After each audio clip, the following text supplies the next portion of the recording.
এই যে দেখেন আমার পাখিগুলো 2টা ডিম দিছে, একদিনের মধ্যে 2টা ডিম দিছে, আরও কয়েকদিনের মধ্যে সম্ভবত আরও 2-1টা ডিম দিতে পারে।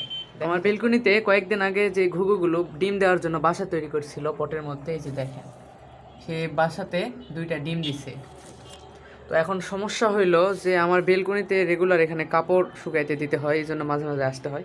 কিন্তু তার থেকে বড় সমস্যা হলো এই ডিমগুলো যে এখানে দিছে, মানে বাসাটা এমন এক জায়গায় পড়ছে এখানে দিনে প্রায় সবসময় রোদ থাকে, এই জন্য বিশেষ করে দিনের বেলায় ঘুঘু এখানে বসে থাকতে পারে না, আর রাতের বেলা মূলত সে ডিমে তা দেয়।